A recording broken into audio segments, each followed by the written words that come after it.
Hello friends, সুপ্রভাত সকলকে এবং অনেক অনেক ভালোবাসা। আর যে যেখান থেকে আমার ভিডিওটি দেখছেন তাদের অনেক অনেক স্বাগত জানাই এবং অনেক অনেক ভালোবাসা। তো আজকের ভিডিওটা আপনাদের সাথে শেয়ার করতে চলেছি। আজকে থাম্বনেল আর টাইটেলটা দেখে বুঝেই গেছেন যে আমি কোন বিষয়ের উপরে ভিডিও করতে চলেছি। তো পুরো ভিডিওটা দেখার অনুরোধ রইল। আশা করছি ভালো লাগবে আপনাদের। আর যদি ভালো লেগে থাকে একটু হলেও অবশ্যই চ্যানেলটাকে সাবস্ক্রাইব করে দেবেন আর আমার পাশে থাকবেন। তো চলুন বেশি কথা না বাড়িয়ে আজকের ভিডিওটা শুরু করছি। এখন বাজে সকাল 6টা আর আজকে হলো মঙ্গলচণ্ডী পুজো। মঙ্গলচণ্ডীর আজকে ব্রত করেছি। তো সকাল 6টার মধ্যেই উঠে আমি পুজোর ঘরে চলে এসেছি। কথাই আছে বাঙালিদের 12 মাসে 13 পার্বণ। তো সকালবেলায় এই যে সোনাইকে মানে ছোট বেবি থাকলে যেটা হয় খুব তাড়াতাড়ি পুজোটা সেরে নিচ্ছি। আর এখানে মা আগেই পুজো করে নিয়েছে, তো আমি শুধু খুব তাড়াতাড়ি যেটুকু করা যায় সেটুকুই করছি। তো এখানে আজকে মঙ্গলবারের শেষ মঙ্গলবার, যেহেতু মঙ্গলচণ্ডীর ব্রত রেখেছি, তাই পুজোর ঘরে এসে আমি খুব সকালবেলায় চলে এসেছি পুজো করতে। তো এখন যেহেতু সকাল সবে হয়েছে, 6টার মতো বাজে, তো এখন আমি দাঁতান সোনাকে এখনও কিছু খাওয়াইনি। রাত্রেবেলা বারবার ওকে ব্রেস্ট ফিডিং করাই, যখনই ওর খিদে পায় তখনই ও একটু কান্না করে, বুঝতে পারি, তো তখনই ওকে ব্রেস্ট ফিডিং করাই। তো ওকে এখন পুজোটা করার পরে যদি উঠে যায় তারপরে ওকে ব্রেকফাস্টটা করিয়ে দেবো।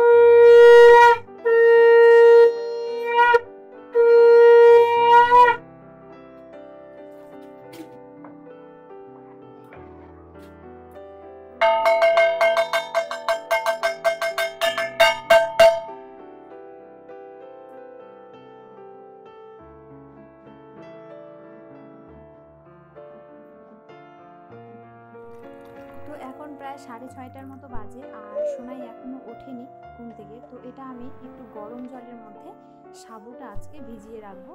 আর দেখুন, সাবুটা আধা ঘন্টা ভিজিয়ে রেখেছিলাম। এখন প্রায় 7টা বাজে।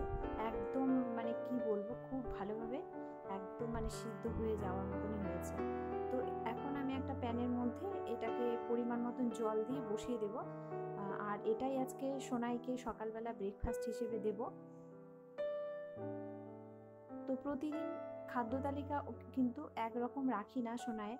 আজকে হয়তো ব্রেকফাস্টে সাবু দিলাম, কালকে হয়তো হোমমেড সেরেলাকগুলো খাওয়ালাম, এরকমভাবে অল্টারনেট করে আমি খাওয়াতে থাকি। তো আজকে এই সাবুটা আজকে করব। আর সাবুটা আমি একবার দিন বা রাতে একবার আমি রাখি খাদ্য তালিকায়, কারণ বেবিদের কিন্তু এটা একটা সুপার ফুডও বলা যায়। এটা বেবিরা খেতে খুব পছন্দও করে। এটা যদি আমরা বিভিন্নভাবে সাবুটাকে খাওয়াই তো বেবিরা কিন্তু খুব ভালোভাবে খেতে চায় এটাকে, আর এটা খুব ভালোভাবে ডাইজেস্টও হয়ে যায়। এটি হতে খুব একটা সময় লাগে না। তো দেখুন আমার এটা হয়েও গেছে, একদম মিশে গেছে, মানে লিকুইড টাইপে চলে এসেছে। তো একটু আমি পাতলা টাইপের করলাম। এটা যখন একটু রেখে দেব, সঙ্গে সঙ্গে বেবিকে সার্ভ করা ঠিক নয়, এটা হচ্ছে গরম অবস্থায় আছে এখন। আর এখানে আমি 2 চামচ ফর্মুলা মিল্ক নিয়ে নিলাম। আপনারা চাইলে এখানে গরুর দুধও অ্যাড করতে পারেন। তো আমার বেবি যেহেতু 11 মান্থ চলছে, তো সেহেতু এখনও আমি গরুর দুধটা ইউজ করছি না। তো দেখুন এখানে খুব ভালোভাবে মিশিয়ে নিয়েছি। আর এখানে একটা কলা নিয়েছি, তো এটা হাফের হাফ মানে 3 ভাগের 1 ভাগ আমি এখানে দিয়ে দেব। তো এটা খেতে কিন্তু খুব ভালোবাসে বেবিরা। আপনারা একবার বাড়িতে ট্রাই করবেন, দেখবেন বেবিরা এটা খেতে কতটা পছন্দ করে। তো এই যে এখানে দিয়ে দিলাম। এটাকে এবার খুব ভালোভাবে পেস্ট করে নেব, যাতে বেবির গলায় না আটকে যায়।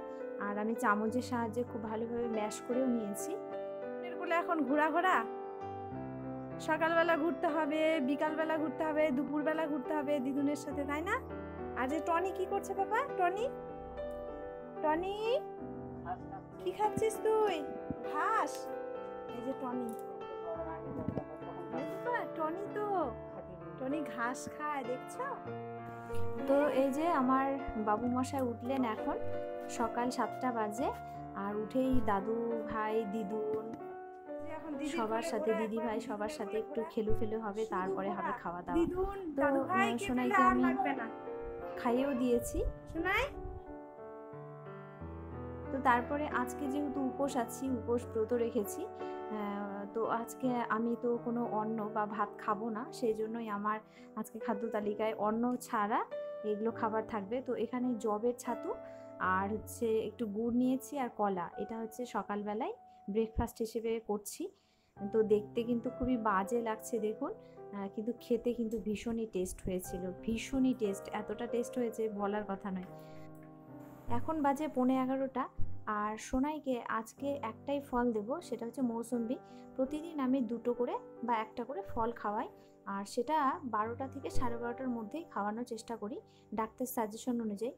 তো ডাক্তার বলেছেন যে 12টা থেকে 12:30টার মধ্যেই যে কোনো ফল খাওয়ানোর চেষ্টা করবেন, কারণ বেবিদের কিন্তু ডাইজেস্ট হতে কিন্তু প্রবলেম হয় বা অ্যাসিড হতে পারে, প্রবলেম হতে পারে অনেক ধরনের। তো সেই জন্য আমি 12টা থেকে 12:30টার মধ্যে খাওয়ানোর চেষ্টা করি। তো মৌসুম্বিটা দেখুন যে এতটাই যে রসের পরিমাণ কম, সেজন্য আমি একটু জলে ভিজিয়ে রেখেছিলাম। আর দেখুন পেস্ট করে এইটুকু সামান্য পরিমাণ, একটা মৌসুম্বিতে এতটুকু রস বেরিয়েছে। তো কী করা যাবে। তো আজকে সোনাইকে যেই দুপুরবেলার খাবারটা দেব লাঞ্চে, সেটা আপনাদের সাথে একটু শেয়ার করছি। আর যা ভীষণ গরম পড়েছে, তাই জন্য এখানে ডুমডুম করে লাউ কেটে নিয়েছি কিছুটা পরিমাণ, আর এখানে সামান্য কোয়াশ রয়েছে আর সামান্য পরিমাণ টমেটো রয়েছে। তো এগুলো আমি 4 থেকে 5টা সিটি দিয়ে নিয়েছি, আর এই যে সেদ্ধ হয়ে গেছে খুব ভালোভাবে। তো এখানে ভাত আছে, ভাতটা আগে থেকেই তৈরি করা ছিল, রান্না করা ছিল। তো এখানে সবগুলো এবার ভালো করে পেস্ট করে সোনাইকে এবার খেতে দেবো। আর ইদানিং সোনাই খুব ঝামেলা করছে খাওয়াতে, কারণ এতটাই গরম পড়েছে না, বেবিদের তো ভীষণই অসুবিধা হয়েছে, তার সাথে বড়দের তো হয়েছে, বেবিরা তো মানে বলতেও পারছে না। তো সেজন্য ওদের কিভাবে পেটটা ঠান্ডা থাকবে বা ওদের কি খেলে ওদের ভালো লাগবে, তো সেটা একটু চেষ্টা করছি। এই যে লাউটা একটা ঠান্ডা জাতীয় খাবার, তো এটাকে আমি একদিন পর পরই রাখার চেষ্টা করি। কি করছো বাবা তুমি? এই যে ব্যাগের মধ্যে সব জামা কাপড় আছে, সেই জামাগুলো ব্যাগ থেকে খুলে খুলে বার করছে, এই যে কাজ করছে। কি করছো সোনাই?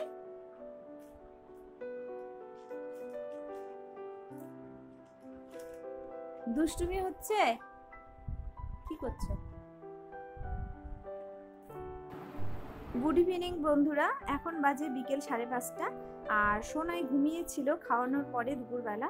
তো এখন এই যে টিফিনটা করিয়ে দিচ্ছি, কারণ ওর টিফিনের কোনো ঠিক নেই, হয়তো সন্ধ্যাবেলাও হতে পারে, আবার সেটা 7:30 হতে পারে। তো আজকে ওর টিফিনে রেখেছি মুড়ির ছাতু, তো সেটা আমার আগে থেকেই করা ছিল। আর উঠেই তো ঘুম থেকে উঠেই দুষ্টুমি শুরু হয়ে গেছে, কিছুটা দুষ্টুমি করার পরে সে খাবে বাবু মশাই। তো এই যে অনেক রকমের কথা বলে তাকে খাওয়ানো হয়।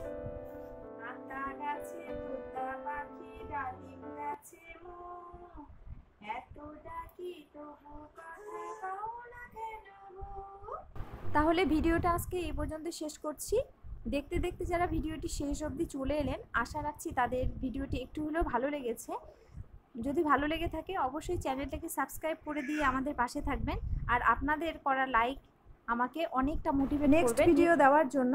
আর যদি আপনাদের কোনো মতামত থেকে থাকে অবশ্যই কমেন্ট সেকশনে আমাকে জানাতে ভুলবেন না, আপনাদের উত্তর দেওয়ার চেষ্টা করব। দেখা হচ্ছে নেক্সট ভিডিওতে, ততক্ষণের জন্য সবাই ভালো থাকবেন, সুস্থ থাকবেন, ধন্যবাদ।